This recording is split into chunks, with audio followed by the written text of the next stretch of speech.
Radiotopia. Welcome to the Kitchen Sisters Present. From PRX. We're the Kitchen Sisters, Davia Nelson and Nikki Silva. Hey there, I'm excited to tell you that one of our favorite Radiotopia siblings, Ear Hustle, is back with a new season. Ear Hustle is a show about life inside prison, but it's not your typical prison podcast. Co-hosts Nigel Poor and Earlonne Woods have recently been spending time at 4 California prisons and have a season's worth of funny, surprising, and unforgettable stories to share. In a recent episode, they were able to visit a groundbreaking prison hospice, where they spoke to men who are grappling with the reality of dying inside prison. Also coming up this season are stories about the objects people keep inside their prison cells, complicated mom-daughter relationships in prison, and incarcerated people who wonder whether they've become too comfortable behind bars. Stories about life on the inside, told by those who live it. Find Ear Hustle wherever you get your podcasts.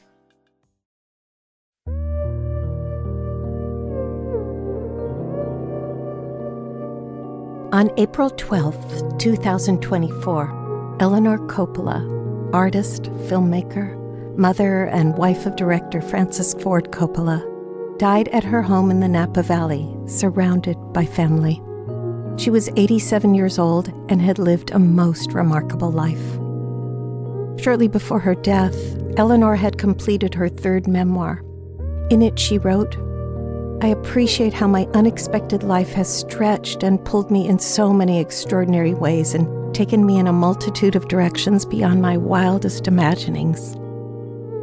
On May 6, 2008, on the occasion of the release of her 2nd memoir, Notes on a Life, Eleanor and I sat down together at the Commonwealth Club of California and had this conversation before a live audience. Today, the Kitchen Sisters present Eleanor Coppola, Notes on a Life. Good evening and welcome to tonight's meeting of the Commonwealth Club of California. I'm Davia Nelson, half of the producing team, the Kitchen Sisters, heard on NPR's Morning Edition. I seem to be establishing a pattern of publishing a book about every 30 years. So says our guest, Eleanor Coppola, artist, filmmaker, wife, and author of the new memoir, Notes on a Life, A Portrait of a Marriage. Eleanor's first book, Notes on the Making of Apocalypse Now, was published in 1979 and made quite a splash. In this new work, we travel back and forth with her from the swirling center of the film world to the intimate heart of her family and her work as an artist. Love, joy, grief, anguish, loss, anger, along with an account of the creative forces that drive and shape her and her entire family fill this haunting and mesmerizing collection.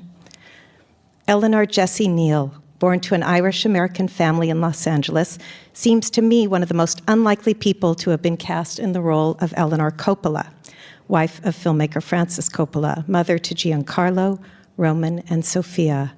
A high-profile life in one of the highest-profile families, fiercely private, with an artist's deep and solitary soul, a quiet way and deep appreciation for nature and simplicity, for the handmade, the offbeat, the conceptual.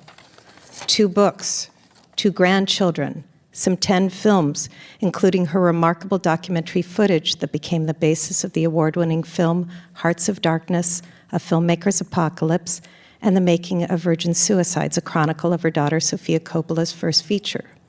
Installations, drawings, photographs, costumes, and set decoration for the ODC Dance Theater, and running 2 wine chateaus in the Napa Valley with her rather Renaissance husband. Please join me in welcoming the very Renaissance Eleanor Coppola. Thank you. Wow. Thank you, Davia. Wow. It's an auspicious night here. I gather it's your first public reading of your new work. It is. It is. And I'm nervous. Yeah, who can blame you?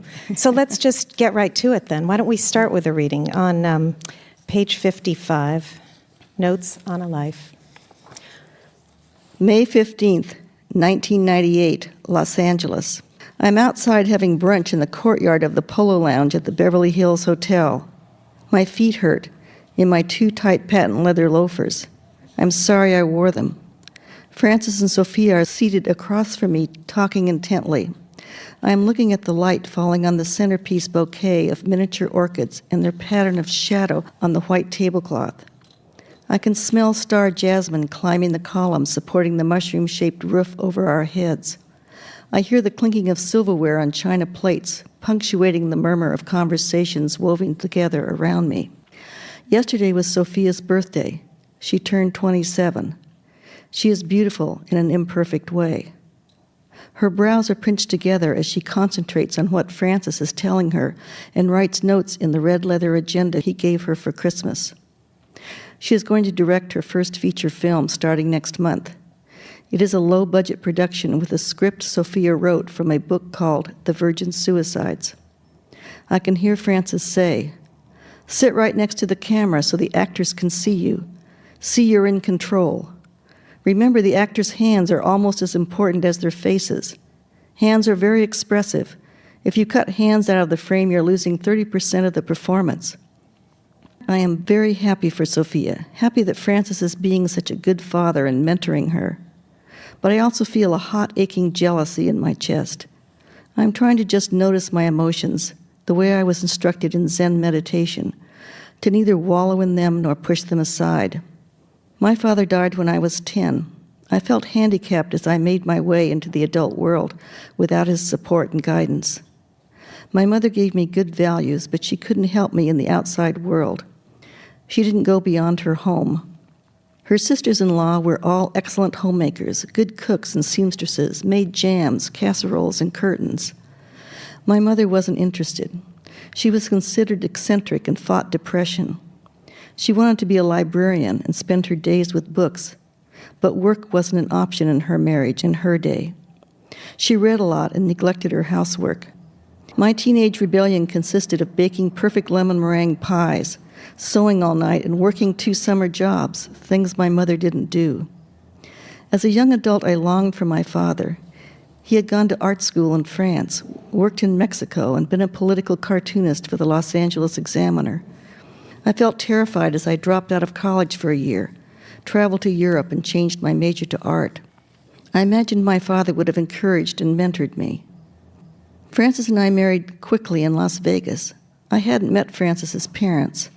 When I did, I learned he was from generations of Italian men who believed a woman's life work was caring for home and children and supporting her husband's career. Francis knew I had artistic aspirations, but expected they could be pursued at home in my spare time. By the early 70s, we lived in a big house with our 3 young children. I was no longer interested in making lemon pies. My thoughts were about conceptual art and pushing the boundaries of what sculpture could be. Goes on from there.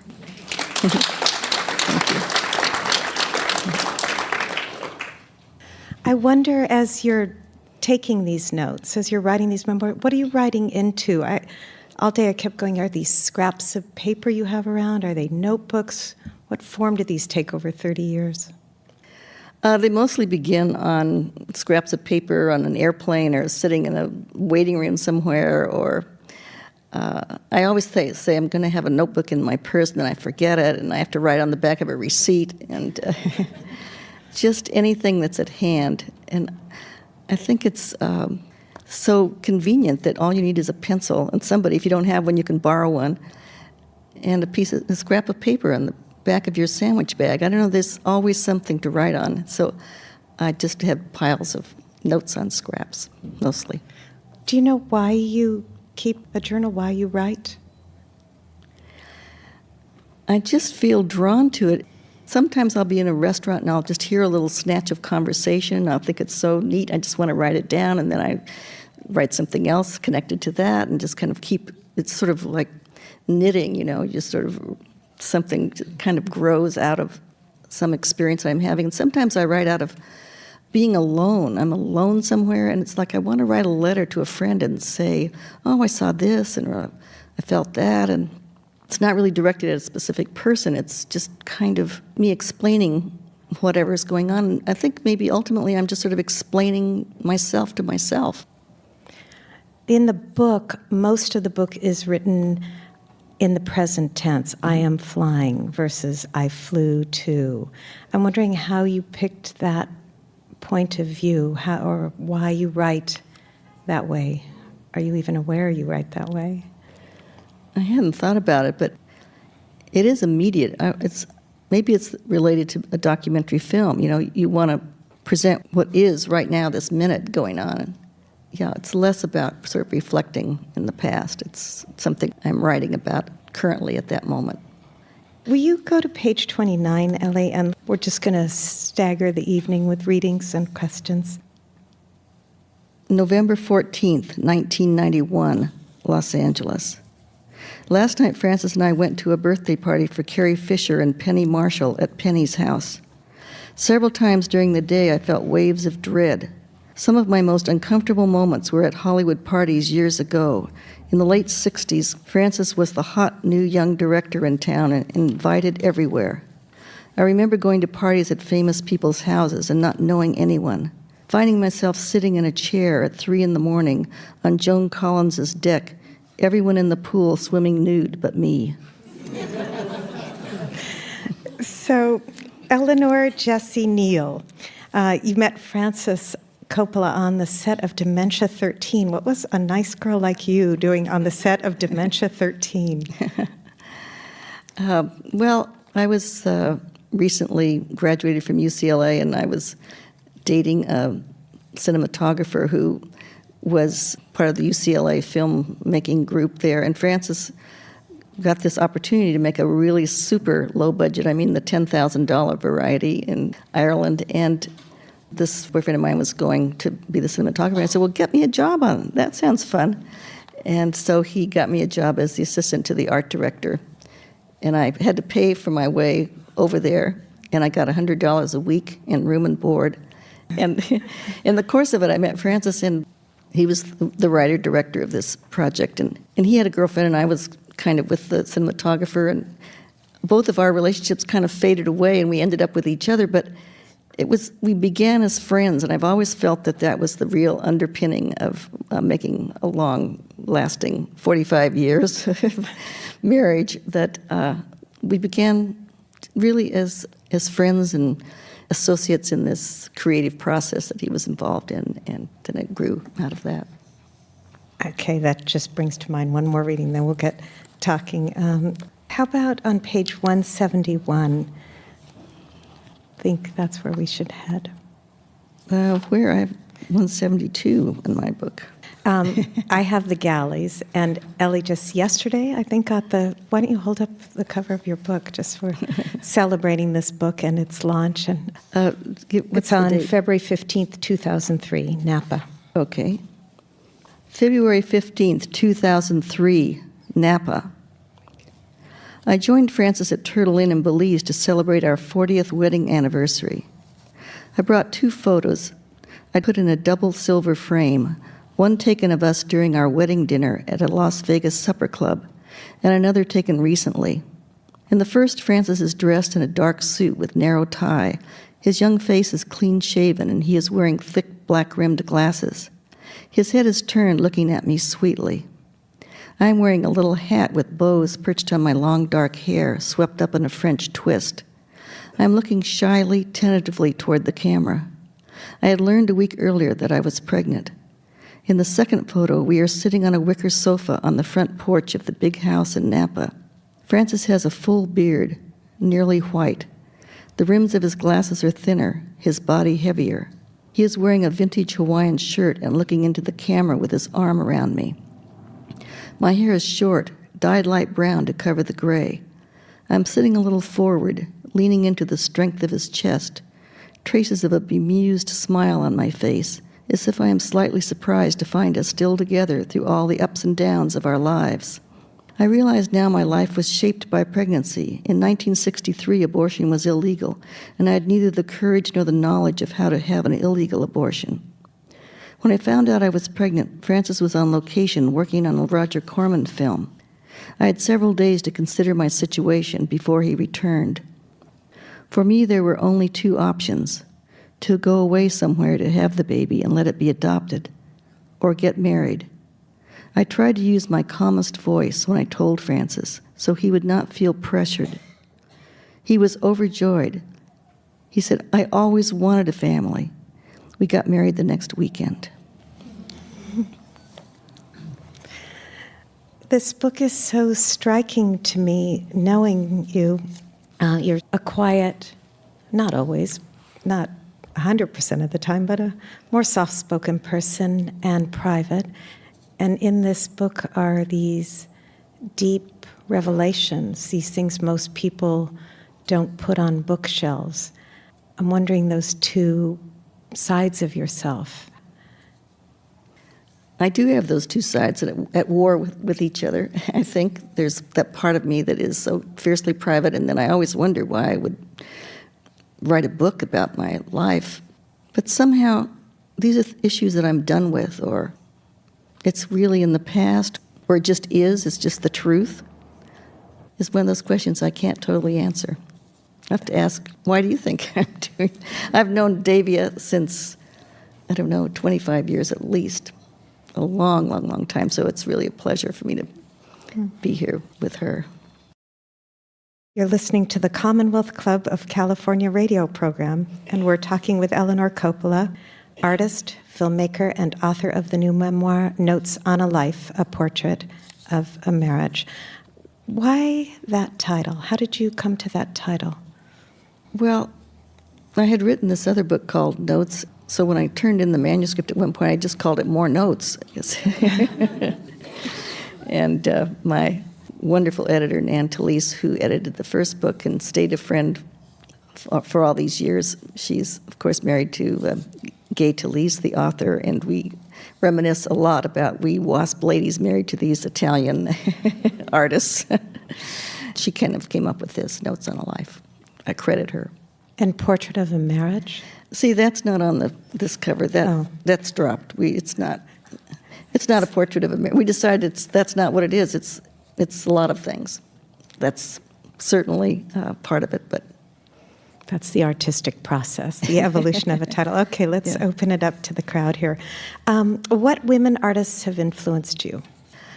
Well, I think the woman artist that I felt most inspired by was Agnes Martin. I just was enthralled. I don't know why. It just spoke to me as if it was the living manifester of the kind of art that just really spoke to me and appealed to me. And I actually was very pregnant with Sophia, and I was in a gallery in New York at a show of her work, and I'd never seen it. I'd come from the West Coast. Francis was making the first Godfather film, and we were in New York, and I went to see this show. It was at the Art Students League, and I was just completely enthralled, and I realized that Sophia was starting to be, I've started to have liquid sort of running down my leg, and I'm saying, how long could I stay here? Do you think I could stay for another half hour, an hour? Am I going to really be in trouble? And I had a debate with myself whether I was going to go home and have this baby or whether I was going to stay and satisfy myself with this incredible art that just meant so much to me. And I wrote her a little note. She was drawing these lines with a ruler, and I said, I'm doing something rather similar, but I'm doing it without a ruler, and sort of the tension of the line is what interests me. And anyway, she wrote me back a wonderful little note. She said, well, do your work on good paper. That was her word to me. And she told me the name of an art store in New York, and I went there and got this beautiful paper. I think she was the one that, and her writing, I love her writing, and that was a pivotal person to me, an artist. Have you ever studied creative writing, been to a writer's conference? If so, where and when? After I noticed that I was continually having this habit of writing notes, I felt like I didn't have any skill.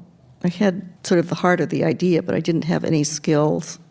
So I joined a group of women writers in Mill Valley with a wonderful teacher, Jean McMahon, and went for several years, once a week or whenever I was in town, to this group. And they really was enormously helpful in developing the form, and also it was an opportunity to read pieces and see if they interested anybody else, because there's always that who cares about my life kind of feeling for me. So they were a great group.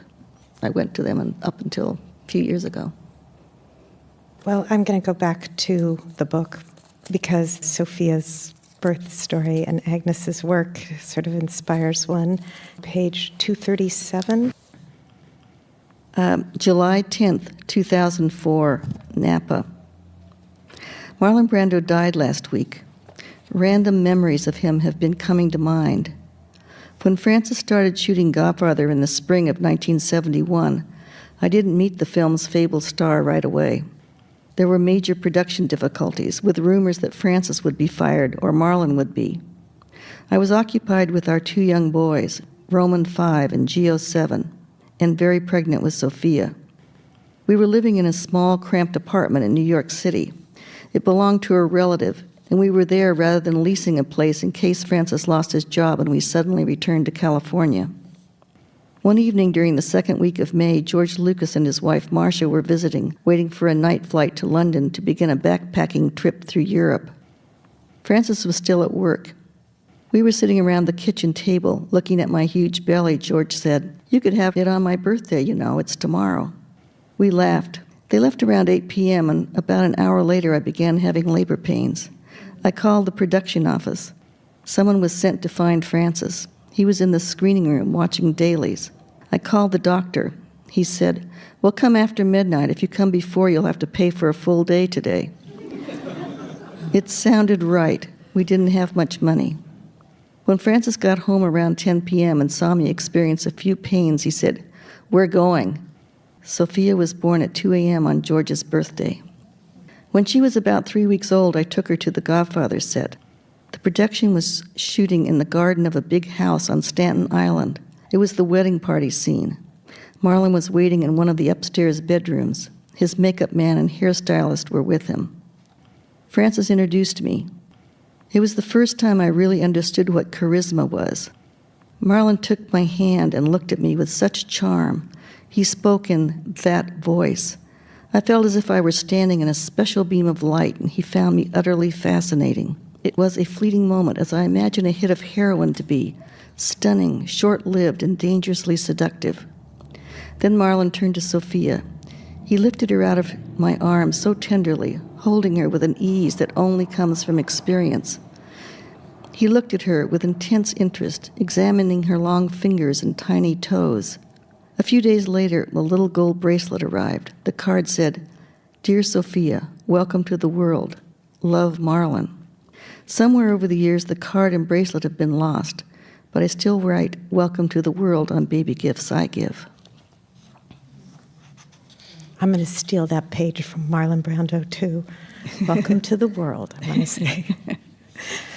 Okay. How hard or easy is it working with your husband? What advice do you have for spouses who work together?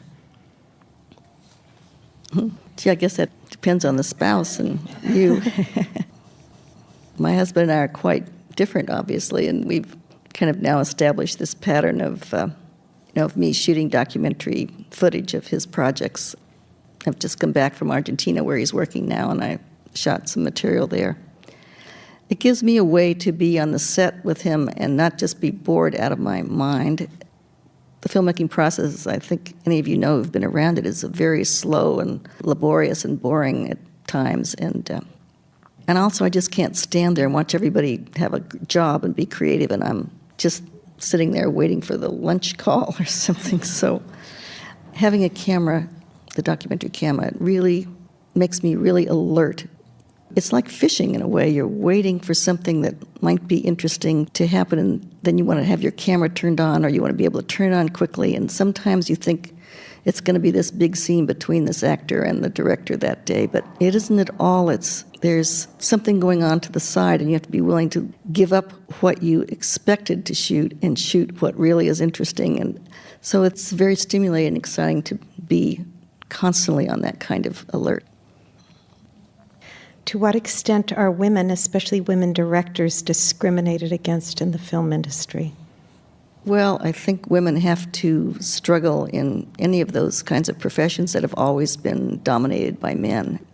I think that's what I found so exciting about Sophia got nominated for Lost in Translation by the Directors Guild, and she was the first American woman director that was ever nominated in the history of the industry.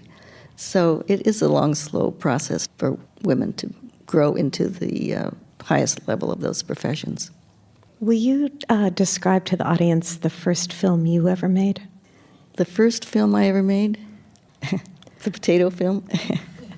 I wanted to screen it tonight, but they told me it might not work on radio, so you're going to have to do the job here. Well, in the early 70s, when I was interested in conceptual art, I thought that there should be an art form of commercials. I mean, that seemed like the most intense information or some of the most intense filmmaking was going on in commercials, and I thought, why don't we have something useful or valuable come in those little 30-second segments? So I made a 30-second film with a quote from an artist that I admired, Joseph Beuys, and the quote was, "Peeling a potato can be a work of art if it's a conscious act." And you see a man's hands peeling potatoes and dropping them in a pot. And then I had an art event in the 70s where the audience for this event came through the kitchen and you had to peel a potato. And then after you'd peeled it, you had to go and drop it in a pot. And the pot said art and non-art. And you had to decide. Oh, I like this question. It seems to fit right after. Please tell us about some of your art projects, past, present, in process perhaps. The successes, perhaps the ones that might not have succeeded but are dear to your heart. Well, the ones that don't succeed, you leave at home in your wastebasket or in the dumpster or something. I just took a load to the dumpster not too long ago.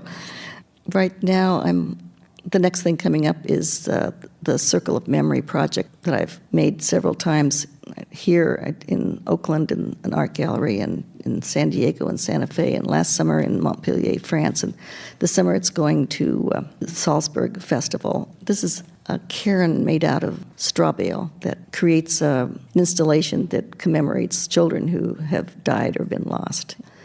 I'm enjoying the fact that it's so universally connects with people here and abroad. It's a collaborative piece with 5 other artists. It's been a very challenging and interesting and fulfilling project. Can you speak to that part of you that felt the need to do that? What led you there? And should I read that piece? Yeah, I think so. Circle of Memory. Yes, page 189. Mm-hmm. January 5th, 2004, Napa. Today I'm putting away several boxes of messages that were gathered from a collaborative art installation I have worked on intermittently for nearly 5 years. The installation is called Circle of Memory, a public space that inspires visitors to remember and commemorate children who are lost or have died. It is in the shape of a cairn and constructed of straw bales. Small pencils and paper are provided for visitors to leave messages to loved ones tucked in the walls. By the closing date, thousands upon thousands of messages were wedged into the straw. I read some. It has been 19 months since you were stabbed by the parking meter. We miss you so much, Mom and Dad. I feel blessed that I have no children's names to put here and thought of those who did. This is my 4th visit. I wish the exhibit was permanent. Davy, it's been 45 years and I still miss you. Now I know that art can heal. In the mid-90s, I visited my friend Jean McMahon in Ireland, where she was studying an ancient cairn for a book she was writing. She led me and several others over stiles, across pastures, through flocks of sheep to the top of a hill where we saw a mound of stones. She told us this was a prehistoric site called a cairn, or passage tomb. She located the crumbling entrance and led us through a low passageway that emerged into a dark round stone chamber with a high domed ceiling. Jean took candles from her backpack and lit half a dozen, setting them on stone ledges. We could see the corbelled ceiling and marveled at the engineering and technology it took to build such a structure long before modern tools.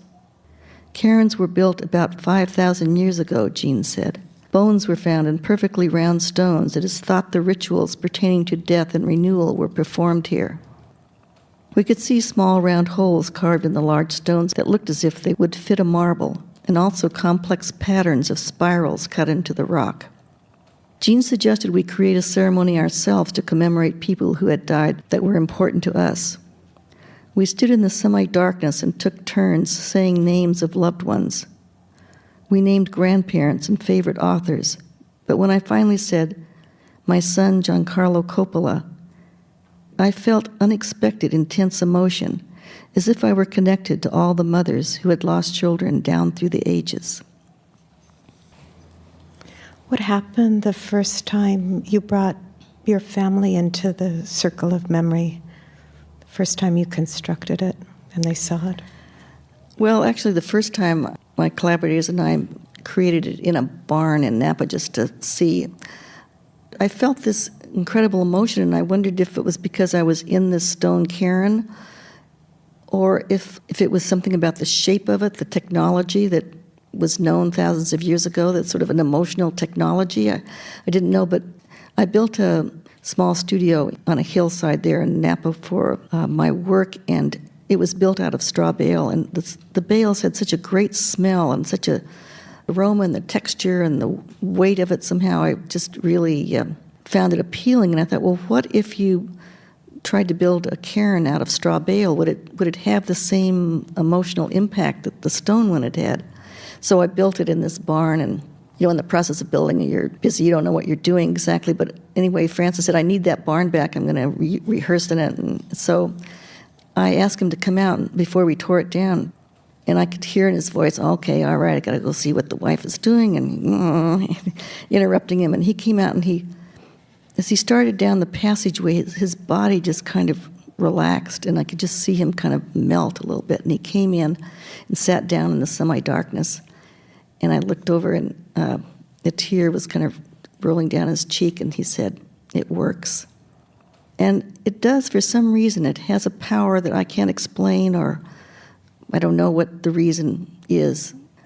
It's a place of reflection, and I usually try to do it in a busy city location because I think it's more interesting than you can be reflective and quiet out in the country. That doesn't interest me as much as having it in some urban location. So that's what I strive for, and it does have some kind of quality that I can't explain. We have beautiful low lighting, and a stream of sand falls from the top onto the floor in a continuous stream for the 2 or 3 months that it's there, so it builds this mound of sand on the floor. A beautiful sound piece by Richard Biggs, who's an Academy Award-winning sound designer, of children's voices saying the alphabet and counting in 14 languages. I think one of the most extraordinary arcs of life is at the moment that you lost Gio. You found out that Gio's girlfriend was pregnant, and Gio was born 7 months later. I kind of feel like Gio left us a gift. He couldn't just leave us without leaving a gift. His girlfriend was 2 months pregnant, and I don't know, he was 22 and she was 20, that, maybe as a couple they would have chosen abortion, I don't know. But anyway, she did have this child. Her name is Giancarla Coppola. She's just been this magical person and presence in our life, just an incredible treasure. She's now 21, and she's a student in photography at Bard. Let's go back to the audience. You've worked in such a diversity of artistic media over so many years, sculpture and film, drawing and writing. Can you imagine what might be next? Oh, that's a good question. Maybe you could imagine. I don't know what's next. I don't know, but I'm open to whatever comes, whatever feels right. I've been traveling so much this year and just kind of racing around, running to Argentina to see Francis, going to Paris to see my daughter where she lives, taking a trip I wanted to take to India. And I'm feeling kind of frazzled or not centered. And I know that if I can take time in my studio, it's a place where nature surrounds me completely, and I can be quiet, and I know if I could spend some time there, I could hear myself, and something would be generated out of having some solitude and time. When I'm there, I just kind of sweep the floor, and then I see some scrap of something, and that makes me think of something else, and then I put that scrap together with a branch, and then, something develops or grows out of my being in that space. But I feel like that's the great adventure, the inner adventure. I've had all kinds of outer adventures. I've traveled to all kinds of interesting places. And now I want to travel to the interesting places of your inner world. Do you mind doing this little reading? November 22nd, 1991. Yesterday was Thanksgiving. I led family and friends out to the vineyard to pick several basketfuls of tiny wild mustard leaves from the new growth on the ground beneath the rows of vines. I cooked them for dinner, flavored with bacon and onion. I wanted my children to learn there was something edible underfoot that they could pick and eat for pleasure, and if need be, for survival. It reminds me of my grandfather, who lived to be 100 years old. As a young man, he harvested wild mustard professionally on open fields all over what is now the sprawl of Los Angeles. He taught me to appreciate its slightly bitter taste. I love that phrase, something edible underfoot. I don't know. It's just beautiful. Someone wants to know about the importance of food and drink in your family. My editor actually made me take out a few food references in here because it's very important in my life, for very much of my life, and I think she thought I wrote too much about it. So, but it is very important. I think, especially in this traditional Italian family that I find myself in, that gathering around the dinner table, the lunch table, is an occasion, an event, and it's really part of what weaves the family together and the generations together. We enjoy going to restaurants and cooking. Francis loves to cook. He gets in the kitchen. He doesn't love to clean up. You know, it really takes a task force to get the flour off the floor and the pepper that have been roasted off the burners of the stove. But it's really an essential part of the family. And I always laugh. The Italians, they come to lunch or dinner and you cook this whole big elaborate lunch. You're cooking, cooking, and then you finally sit down. And while you're eating lunch, they're talking about what they're going to make for dinner.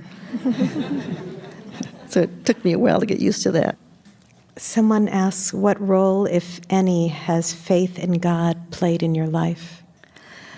Well, I was raised by intellectual atheists, not atheists, agnostics, I guess I'd say, and they sort of poo-pooed religion as kind of opiate of the masses. And now I realize that maybe my father was a communist, which it just dawned on me the other day because I read the Karl Marx quote that just says exactly that religion is the opiate of the masses. So now I wonder.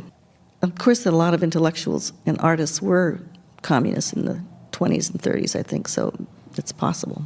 But I rebelled, and I went to the Methodist church because all my girlfriends did in my little town. And Davey had mentioned that I'm from Los Angeles. I'm actually from a little beach town called Sunset Beach, which is near Huntington Beach. I went to Huntington Beach High School. It was much more provincial than Los Angeles.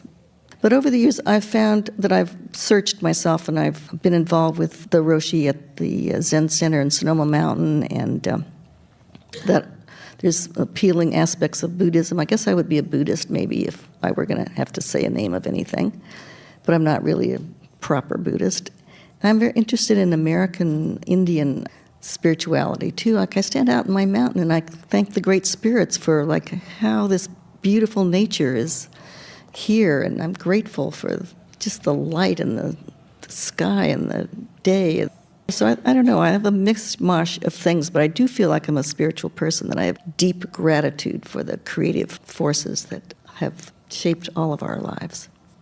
Where does ritual and ceremony fit in? Well, since I wasn't raised with any rituals, I make my own. I create altars, which a lot of people do. In fact, my friend Jean McMahon wrote a book about altars, and one of my altars was in there. But just on a windowsill or on a shelf somewhere, or the mantle or whatever, I put objects that are meaningful to me, that are photographs and candles and flowers, and for somebody's birthday, or maybe especially for Gio's birthday or something, I made one with the things he liked, his favorite beer and his favorite color, some photographs. I just feel like you can make a ritual or an altar or something anytime you want, any way you want. And I have rituals with women friends. We get together and walk in nature. I just feel like make your own. Make anything that has meaning to you and put those elements together. That's sort of where I'm at. Or just leaping into audience land. From your perspective, what are the pros and cons of celebrity? Well, the pros for me have been like a front row seat to all kinds of interesting experiences. I'm just like anybody else, I could get my seat there in the fourth row of the Academy Awards and look at that whole thing going down and look at all the people going by and all those clothes. And 2 rows in front of me, there's Diane Keaton with a bowler hat, or, it's like theater. And I feel like I've had incredible opportunities. I mean, Francis is kind of an old master now, so if you go to the theater with him, they get him house seats in the perfect center, 10 rows back, or whatever it is. So there are many, many opportunities that I've had, and I'm grateful for it, and I appreciate it. It's been extraordinary. And the cons, you just have to kind of avoid as much as you can, You pay a price for anything. If you're going to have the upside, there's usually a downside, and there have been some downsides. Any advice for people on how to avoid the downsides? Strategies? Live in Northern California instead of Hollywood, for one thing, if your business is in the film.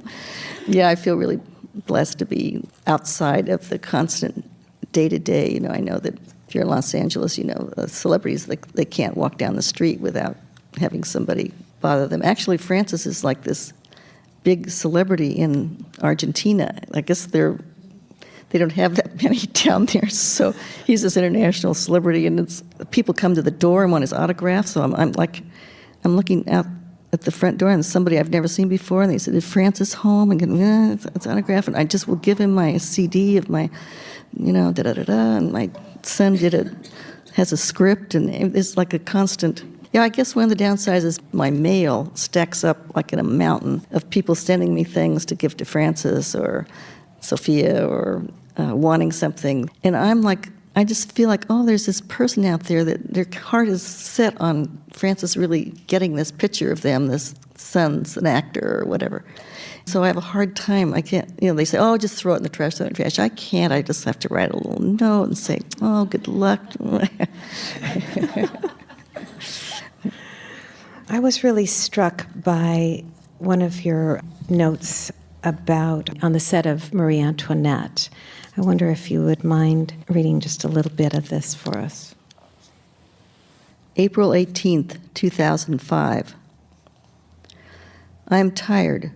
When I look at Sophia during a moment she is not engaged in conversation, I see her deep exhaustion. Roman looks worn. Today the location is at Versailles in the Hall of Mirrors. Francis is sitting in a folding chair to one side. Imagine, this is where Marie Antoinette actually walked. He is the executive producer, but is trying to stay out of Sophia and the actor's eye line. Roman is instructing his assistant to change lenses on the second camera.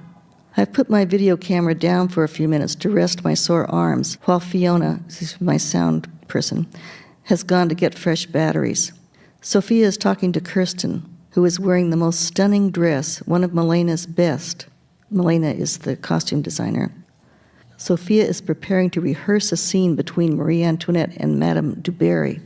When Madame du Barry walks past Marie Antoinette and bumps her slightly in a bullying way in front of the members of the court in the Hall of Mirrors. Over my headset, I can hear the microphone on Sophia. She is saying to Kirsten, "This is like the high school quad. It's the first time you've seen du Barry since the dinner. It's where the haughtiness starts. She's not going to get out of your way. It's very high school, like the Socs and the Greasers. Du Barry is definitely a greaser." I smile when I hear that reference. The family was on location with Francis when he was making The Outsiders. Sophia was 10. After the first take of the shot, Sophia walked out in front of the camera and said laughingly to Asia Argento, playing Madame du Barry, "That looked like a mosh pit slam. You need to bully, but not like you're going for her. More of a brush." It just strikes me so much to have every member practically of your family all on one set, all working together, all there helping one another out in sort of the family business. Yes, that's a very touching experience for me to see the family working together. Sophia and Roman are very close, and Roman has shot the second camera for Sophia for all of her films. He's shot for Francis and his films, and there are times when we're all there, everybody participating. I think it's also part of the mentoring process and the family process. I feel really lucky that they like to work together and everybody gets along, and I think it comes from having gone on all these locations. I took the family, we took the children to every location that Francis went on if he was going to be there more than 2 or 3 weeks. And so the whole family lived in, the Philippines and in Oklahoma and New York City and wherever his work was. And it brought them together in a deep, deep way, I think, that's lasted into their adult life. And I really think that's a great family treasure that we have. Someone wants to know, how would you best describe yours and your family's vision of a perfect retreat? We've had a couple of trips on a sailboat, and that really worked because nobody could get cell connections and nobody could do any work. Couldn't get your computer online, and that was really, I think, sort of the nicest thing that we all liked to do, and just being together in many ways on a sailboat. It takes that kind of isolation to do it. Otherwise, Francis is a person that he travels with a purpose. He doesn't just travel only like on a boat or something will he give up and just be on the boat. But I've traveled with him many, many times, and he's either looking for property, he's looking for a location, he's working, he's going here because there's a purpose. And it's not like you just go, I go to India and look around. No, not he. He doesn't never do anything like that. What do you think he's looking for, really? Well, he doesn't even go there unless he has purpose in mind. To start with? Yeah. Mm-hmm. How many hotels do you have now? We have 3 hotels, and a 4th one, he bought an old palazzo in his grandfather's town in the south of Italy, which is this little dot on the map called Bernalda, and it's a place totally off the tourist path. But it's very interesting there. The food is unique, and the town is very authentic, and he bought this big old place, and it's under construction to be like a 10-room little inn.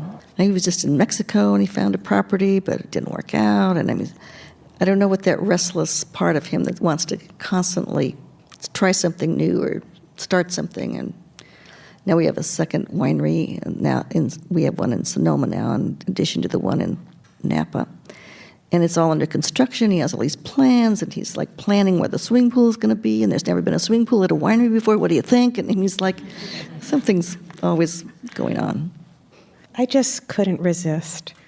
Do you mind reading from your first memoir just for us, sort of apropos of where you are now? I was just enjoying it. It just seems to beg to be read. This is during the making of Apocalypse Now, is written in the 70s, and Eleanor is in the Philippines and keeping a journal during that time.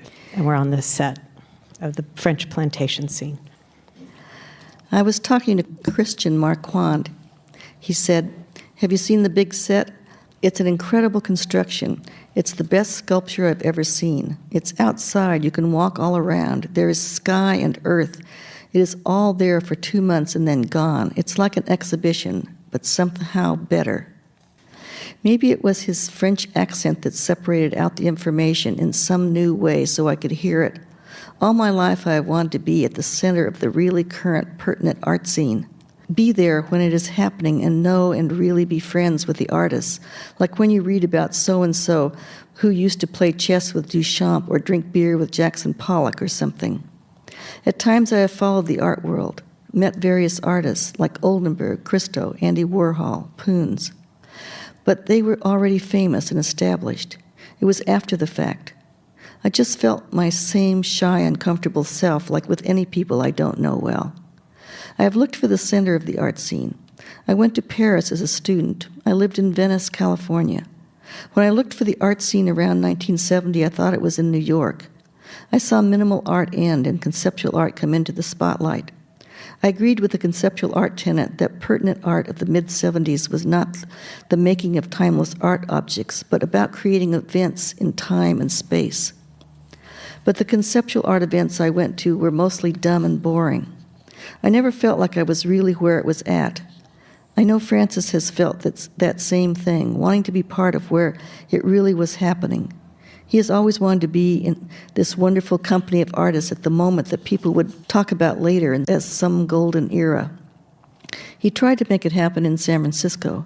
He dreamed of this group of poets, filmmakers, and writers who would drink espresso in North Beach and talk of their work, and it would be good. They would publish their writing in City Magazine, do plays at the Little Fox Theater, make experimental films at American Zoetrope. There would be this terrific center of exciting art. He spent a lot of money and energy trying to make it happen. When it didn't, he got angry and frustrated, and maybe also mostly sad. He threw his Oscars out the window and left for the Philippines. Well, just this morning I realized that this is it, right here in Paksanhan of all places.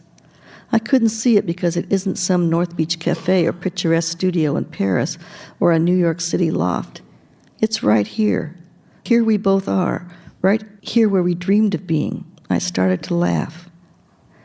Francis is actually the conceptual artist, the ultimate conceptual artist I have been wanting to know, the most right-on artist of 1976.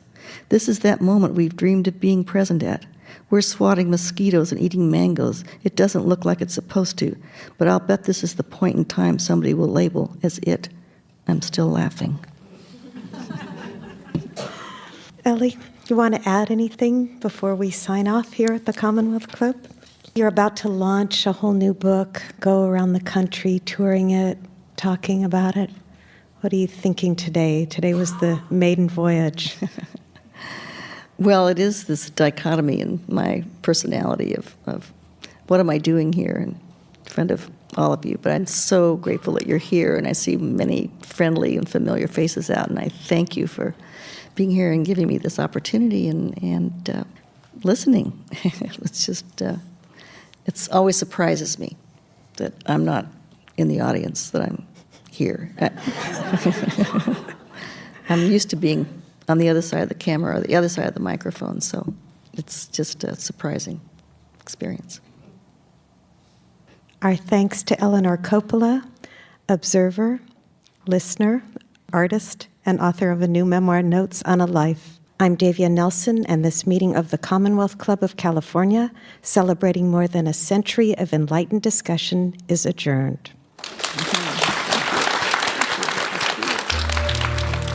Our thanks to the Commonwealth Club of California for sharing this 2008 recording. Our conversation was part of their Good Lit series, underwritten by the Bernard Osher Foundation. The Kitchen Sisters San Francisco studio is located in Francis and Eleanor Coppola's Zoetrope building in North Beach. Ellie has been part of our lives since the day we came here over 3 decades ago. Our love goes to the many generations of the Coppola family. The Kitchen Sisters Present is part of Radiotopia from PRX, a network of independent, richly crafted, thought-provoking, listener-supported podcasts. Thanks for listening.